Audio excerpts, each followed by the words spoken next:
श्री शिवाय नमस्तुभ्यम। हर हर महादेव। दोस्तों, आप सभी लोग जानते हैं कि 18 अक्टूबर 2024 शुक्रवार को पड़ रही है कार्तिक महीने की प्रतिपदा तिथि, जो बहुत ही खास है। और दोस्तों, ये वो प्रतिपदा तिथि है जो कि कार्तिक महीने में शुक्रवार को पड़ रही है और इसी दिन से कार्तिक महीना भी चालू हो रहा है, तो इस दिन का महत्व और भी अधिक बढ़ जाता है।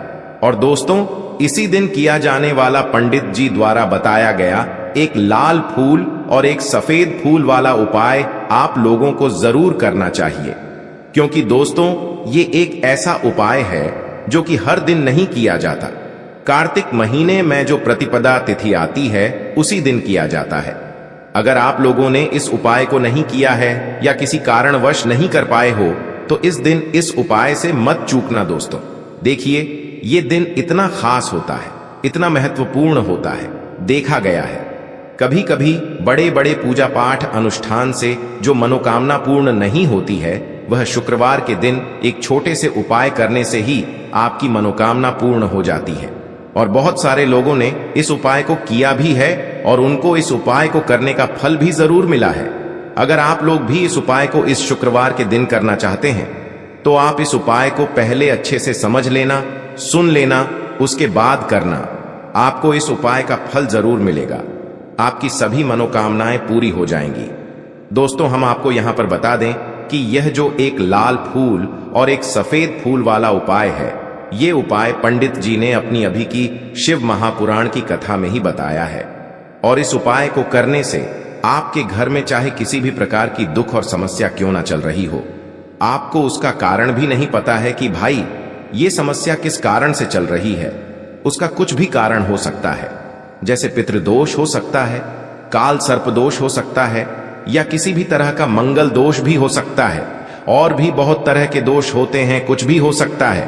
पर आपको इस उपाय को करने के लिए अपने दोष को पता लगाने की भी जरूरत नहीं है। आपके घर में किस कारण से इतनी दुख और परेशानी आ रही है, वह भी आपको पता लगाने की जरूरत नहीं है। बस शुक्रवार की प्रतिपदा के दिन इस उपाय को कर लेना, क्योंकि इसी एकमात्र उपाय को करने से आपके पूरे घर परिवार में सुख और शांति हो जाएगी। आपके घर में अच्छे अच्छे काम होने लगेंगे। आपकी जो भी मनोकामना होगी वह भी धीरे धीरे करके पूर्ण होना शुरू हो जाएंगी।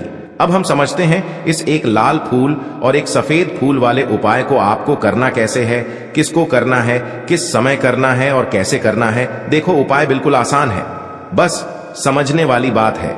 ध्यान से समझिए, उसके बाद ही आप लोग जो है इस उपाय को जरूर कीजिएगा।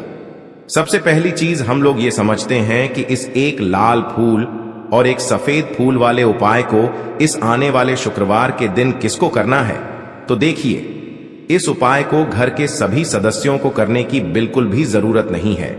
घर में से कोई एक मुख्य बड़ा सदस्य ही इस उपाय को करेगा तो उस घर परिवार के सभी सदस्यों को इस उपाय को करने का फल मिल जाएगा। पर वो बड़ा सदस्य कौन होगा, कौन व्यक्ति इस उपाय को करेगा, तो यहां पर देखिए हम आपको बता दें, घर की जो बड़ी माताएं बहनें होंगी, घर की बड़ी माताओं बहनों में से कोई भी एक माता बहन इस वाले उपाय को कर सकती है। अपने पूरे घर परिवार के लिए घर में सभी सदस्यों को इस उपाय को करने की जरूरत नहीं है। मात्र घर की जो बड़ी माताएं बहनें हैं, उनमें से कोई भी एक माता बहन इस वाले उपाय को करेगी तो उसके घर परिवार के पूरे सदस्यों को इस उपाय का फल मिलेगा। अगर किसी कारणवश माताएं बहनें घर में उपस्थित ना हो या वो इस उपाय को ना कर रही हो, कुछ दिक्कत हो, तो भाई उस जगह पर फिर घर का कोई बड़ा व्यक्ति भी इस उपाय को कर सकता है। माताओं बहनों के कहने का मतलब यह था कि माताएं बहनें घर की लक्ष्मी होती है। जब घर की लक्ष्मी कोई उपाय करती है तो निश्चित ही भगवान शिव जी बहुत जल्दी प्रसन्न होते हैं और उपाय का फल में बहुत जल्दी और बहुत बड़ा करके भी यहां पर देते हैं। तो आप लोग ये बात समझ गए होंगे। अब हम ये बात समझते हैं इस वाले उपाय को हमें करना किस समय है। एक लाल फूल और एक सफेद फूल वाले उपाय को हमें इस शुक्रवार प्रतिपदा के दिन करना किस समय है। तो देखिए, इस उपाय को करने का जो समय है, सुबह का समय भी है और शाम का समय भी है। अब देखिए, यहां पर हम मुख्य रूप से सुबह का समय नहीं बोलेंगे, क्योंकि देखिए ये जो कार्तिक महीने की प्रतिपदा तिथि है और आप सभी लोग जानते हैं इसका प्रदोष काल का मतलब शाम का जो समय होता है ना, इस दिन भगवान शिव जी का सबसे प्रिय दिन होता है। तो आप लोग इसे एक लाल फूल, एक सफेद फूल वाले उपाय को सुबह के समय भी कर सकते हो और शाम के समय प्रदोष काल में भी कर सकते हो। सुबह के समय अगर कर रहे हो तो 10 या फिर 11 बजे तक भी अगर उपाय करोगे तो भी आपको उपाय का फल मिलेगा। वही अगर शाम के समय कर रहे हो तो इस दिन जरूर शाम के समय का ध्यान रखना कि शाम के 6 बजे से लेकर 7 बजे के बीच में अगर आप इस उपाय को कर सकते हो तो बिल्कुल कर लेना, पूरी कोशिश करना। पर अगर किसी कारणवश इस समय के बीच में न कर पाओ तो रात 8 बजे तक भी अगर आप उपाय को करोगे तो आपको उपाय का फल जरूर मिलेगा। ये बात आपको समझ आ गई कि आप इस उपाय को सुबह और शाम दोनों समय कर सकते हो।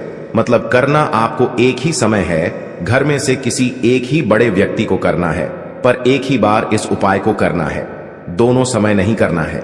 आपको जो समय अच्छा लगे आप उस समय पर इस वाले उपाय को कर सकते हैं।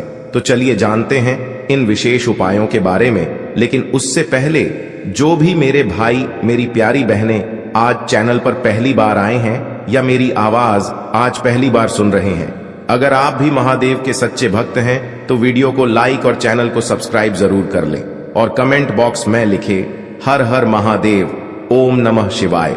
देखो, अब सबसे महत्वपूर्ण बात आती है कि इस उपाय को हमें करना किस लिए है। जैसा कि हमने अभी आपसे बोला कि इस उपाय को करने के बाद आपके जीवन में बहुत सारी खुशियां आएंगी, आपकी मनोकामनाएं पूर्ण होंगी, आपकी धन की समस्या दूर होगी, आपकी पैसों की समस्या दूर होगी। अब देखिए, अगर आप लोग सोच रहे हो कि भाई हमें अपना घर बनाना है पर घर बनाने के लिए पैसा नहीं है, हमें गाड़ी लेना है पर गाड़ी लेने के लिए पैसा नहीं है, हमें जमीन लेना है पर जमीन लेने के लिए पैसों की कमी पड़ी डीडीएच रही है। अगर ऐसी ही दिक्कत, परेशानी या किसी भी तरह की धन से जुड़ी हुई समस्या या पैसों से जुड़ी हुई समस्या अगर आपके जीवन में चल रही है तो यह उपाय निश्चित ही आपके जीवन में बहुत सारे फल लाकर दे सकता है। इसीलिए अगर आपके घर में बहुत ज्यादा दिक्कत, समस्या, परेशानी चल रही है, धन से जुड़ी हुई, पैसों से जुड़ी हुई, धन की बहुत ज्यादा कमी आ रही है, पैसों की बिल्कुल आवक नहीं हो रही है, तो भाई आप लोगों को इस वाले उपाय को जरूर करना चाहिए, घर में से किसी एक भी बड़े व्यक्ति को। अब इस उपाय में करना क्या है वो सबसे पहले हम लोग जान लेते हैं उपाय की सामग्री। हम लोग सबसे पहले जानते हैं कि इस उपाय में किस किस चीज की आवश्यकता पड़ेगी।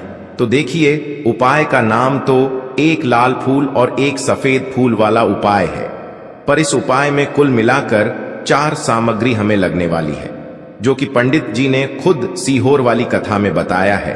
और जो हम आपको उपाय बताते हैं वो पंडित जी द्वारा बताए गए होते हैं, अलग से हम कुछ भी नहीं बताते हैं। तो यहां पर हम लोग समझते हैं कि इस उपाय की सामग्री क्या है। तो देखो, उपाय की जो सामग्री है वो 4 सामग्री है, जिसमें से सबसे पहली सामग्री है एक बेलपत्र। देखो, बेलपत्र क्या होती है? बेलपत्र जो शिव की शिवलिंग पर चढ़ती है। दूसरी चीज है एक शमी पत्र, शमी पत्र, वो जो शिवलिंग पर ही चढ़ता है। तीसरी चीज है दोस्तों एक लाल फूल, जो उपाय का नाम है। तो एक यहां पर आपको लाल फूल लेना है। अब ये लाल फूल कौन सा लेना है? देखो, शिवलिंग के ऊपर जो लाल फूल चढ़ता हो उनमें से कोई भी एक लाल फूल पसंद कर लेना और वो कहीं से तोड़कर या कहीं से खरीद कर लेकर आना और उस लाल फूल को उपाय में प्रयोग कर लेना। उसके बाद में एक सफेद फूल का विशेष रूप से ध्यान रखना। जो सफेद फूल शिवलिंग पर चढ़ता हो सिर्फ वही सफेद फूल लेकर आना, इसके अलावा कुछ मत लेकर आना, लेकिन केतकी का मत लेना। तो एक एक मात्रा में ही आपको ये चारों सामग्री चाहिए।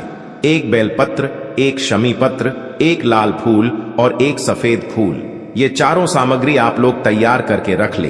प्रदोष काल में या सुबह के समय जब भी आप इस उपाय को कर रहे हैं, जैसे ही आपके उपाय की सामग्री तैयार हो जाती है तो क्या हम सीधा उपाय को करने के लिए इन चारों सामग्री को लेकर उपाय करने के लिए जा सकते हैं?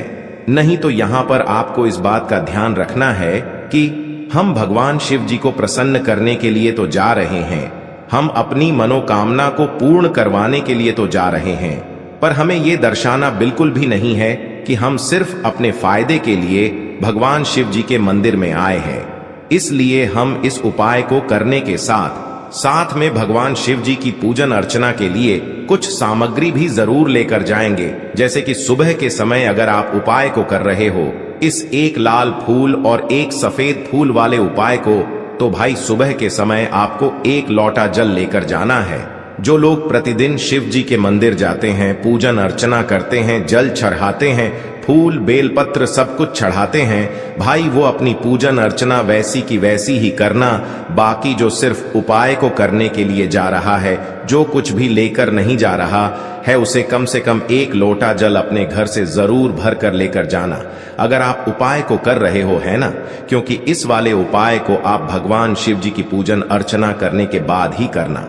वहीं अगर बात करें शाम के समय की, अगर कोई व्यक्ति शाम के समय प्रदोष काल में इस वाले उपाय को कर रहा है, तो भाई आपको मात्र एक घी का दीपक तैयार करना है। ये बात हम हमेशा बोलते हैं। शाम के समय प्रदोष काल में कोई कर रहे हो ना, तो दीपक का विशेष महत्व होता है। अमावस्या के दिन का प्रदोष काल में जो भी व्यक्ति दीपक जलाता है ना भगवान शिव जी के मंदिर में, भाई उसके जीवन से सारी दुख और परेशानियां भी दूर होती हैं। तो भाई इस दिन दीपक का विशेष रूप से ध्यान रखना आप लोग। अगर आप इस उपाय को शाम के समय प्रदोष काल में कर रहे हो, है ना, ये जो दीपक आप लोग लोगे, ये आटे का लोगे। जो आटा आप गूंद दोगे उसके अंदर कुछ भी मत डालना, मात्र साधा आटा लगाकर उसे तैयार कर लेना और एक मीडियम साइज का दीपक तैयार कर लेना। वो दीपक ना ज्यादा छोटा हो ना ज्यादा बड्ढा हो, है ना। उसके बाद में दीपक आपका तैयार हो जाए तो इसके अंदर जो बत्ती रखोगे वो गोल बत्ती रखोगे।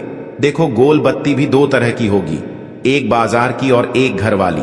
तो कोशिश करना अपने घर में जो रुई रखी हुई है, उस रोई से आप लोग एक गोल बत्ती अपने ही हाथों से बनाओ। उपाय का फल अच्छा मिलता है। भगवान शिव जी जल्दी प्रसन्न होते हैं जब हम किसी भी उपाय को अपने हाथों से परिश्रम करके तैयार करते हैं। तो आपको उस दीपक के अंदर एक गोल बत्ती रख देनी है। इसके अंदर जो चीज आप लोग डालोगे वो डालोगे, लोगे वो डालोगे। शुद्ध देसी गाय का घी, इस बात का विशेष रूप से ध्यान रखना, क्योंकि भगवान शिव जी का सबसे प्रिय दिन और प्रिय समय पर हम लोग इस वाले उपाय को कर रहे हैं। तो थोड़ा सा शुद्ध देसी गाय का घी इतना डालना कि वो दीपक कुछ समय तक चल सके ना। बाजार वाला मिलावटी घी डालना, न भैंस का घी डालना। शुद्ध देसी गाय का घी आपको ढूंढने में थोड़ी मतलब मेहनत लगेगी और महंगा भी मिलेगा, पर गाय के घी से भगवान शिव जी प्रसन्न होते हैं और उसी शुद्ध देसी गाय की घी से घर में बरकत भी बनी रहती है और हमारे घर में सुख शांति भी बनी रहती है। इसलिए इस शुद्ध देसी गाय का घी को अपने घर में हमेशा रखा करो। वो भगवान शिव जी के कार्यों में भी उपयोग में आता है और उपायों में भी हम लोग प्रयोग कर सकते हैं। तो यहां पर आपकी सारी तैयारियां हो चुकी हैं। उपाय को करते समय शुद्धता का विशेष रूप से ध्यान रखिएगा। सुबह कर रहे हो तो भाई सुबह तो आपको स्नान करना ही करना है। बाकी शाम को कर रहे हो तो शाम को मात्र हाथ मुंह धोकर भी आप लोग इस वाले उपाय को कर सकते हो। कोई दिक्कत वाली बात नहीं है भाई। उपाय की पूरी सामग्री तैयार करके और पूजन सामग्री लेकर आपको भगवान शिव जी के मंदिर पहुंचना है, जो आपके घर के पास में हो, जहां पर शिवलिंग विराजित हो, शिवालय हो, वहां पर आप लोगों को पहुंचना है। और जैसे ही आप भगवान शिव जी के मंदिर में पहुंचते हो, वहां जाकर ही उपाय शुरू नहीं करना है। पहले आपको भगवान शिव जी की पूजन अर्चना करना है। पूजन अर्चना कैसे करोगे? सुबह के समय गए हो तो एक लोटा जल वगैरह जो भी पूजन सामग्री लेकर गए हो, उससे पहले पूजन सामग्री आप लोग मतलब पूजन भगवान शिव जी की कर लो। जो व्यक्ति सिर्फ एक लोटा जल लेकर गए हैं, वो शिव जी की शिवलिंग पर मात्र एक लोटा जल एक धारा से धीरे धीरे करके चढ़ा लो, है ना। अपनी पूजन अर्चना आप लोग जो हैं पूरी कर लो पहले। उसी के बाद अगर आप शाम के समय कर रहे हो तो पहले जाकर बैठना है भगवान शिव जी के शिवलिंग के पास में। आप जो दीपक तैयार करके लेकर आए हो, उस दीपक को पहले जलाना है। ये जो दीपक आप लोग जलाओगे ना, ये किसी और की माचिस से मत जलाना। अपनी ही माचिस अपने ही घर से लेकर आना और इस दीपक को अपने ही माचिस से जलाना। अगर आपने मंदिर की माचिस या किसी और की माचिस ले ली इस उपाय को करने में, इस उपाय का फल उस व्यक्ति को भी थोड़ा बहुत मिल जाएगा। इस बात का ध्यान रखना। अपने घर से अपनी ही माचिस लेकर जाना और इस दीपक को जलाना। दीपक को जलाने के बाद भगवान शिव जी की शिवलिंग के पास में रख देना। शिवलिंग के इतना पास में मत रखना कि भगवान शिव जी को आंच लगे। थोड़ी सी दूरी बनाकर ही जो है इस दीपक को शिवलिंग के पास में आप लोग रख दीजिएगा। अब जैसे ही आपकी पूजन अर्चना हो जाती है, भगवान शिव जी के शिवलिंग के सामने या आसपास कहीं पर भी बैठ जाइए उपाय को करने के लिए। और उपाय को करने से पहले आप लोग अपनी वह चारों पूजन सामग्री निकाल लीजिए। उपाय की जो सामग्री है वो निकाल लीजिए और भगवान शिव जी के शिवलिंग के ऊपर एक माता अशोक सुंदरी जी का स्थान देख लीजिए। माता अशोक सुंदर जी का जो स्थान होता है वो जलाधारी के ऊपर होता है, जलाधारी के बिल्कुल बीचों बीच में होता है। आप लोगों ने देखा भी होगा शिवलिंग की जलाधारी होती है, जलाधारी के बिल्कुल बीचों बीच का जो स्थान होगा वो माता अशोक सुंदर जी का स्थान होगा, क्योंकि यहीं पर हमें ये जो है उपाय को करना है। सबसे पहली चीज, अब हम उपाय को करना शुरू करते हैं। आप सबसे पहले अपनी एक बेलपत्र उठा लो। एक बेलपत्र को आपको माता अशोक सुंदरी जी वाले स्थान पर सबसे पहले समर्पित करना है। बेलपत्र की डंडी का मुख होगा जलाधारी की तरफ जहां से जल बहता है और नीचे गिरता है, और बीच वाली बड्डी पत्ती का मुख मतलब शिवलिंग की तरफ होगा।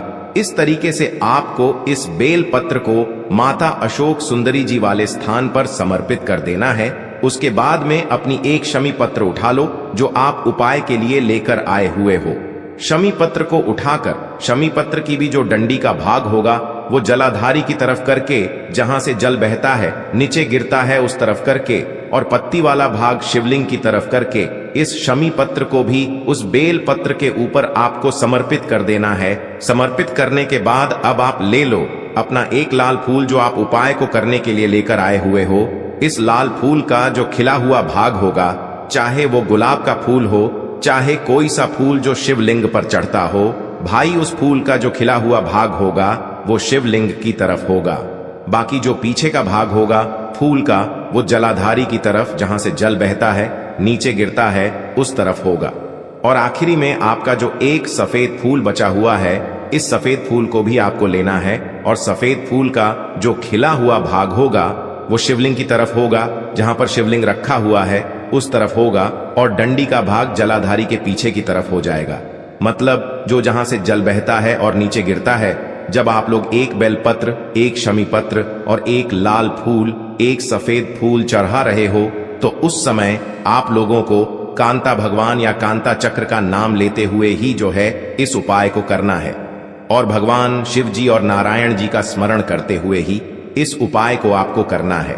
तो जब भी आप एक बेल पत्र, एक शमी पत्र, एक लाल फूल और एक कमी हो रही है, जो भी दुख और समस्या परेशानी चल रही हो, आपको अपनी वह दुख और परेशानी जो है भगवान शिव जी से उपाय को पूरा करने के बाद वहीं पर पास में बैठकर बोल देना है। हाथ जोड़ के आंखें बंद करके अपनी परेशानी और श्री शिवाय नमस्तुभ्यम का जाप करना है। दोस्तों, आज हमने इस वीडियो में कुछ उपाय बताए हैं जो आपको करने हैं। अगर आपको वीडियो अच्छी लगी हो तो वीडियो को 1 लाइक और चैनल को सब्सक्राइब जरूर करें। हर हर महादेव।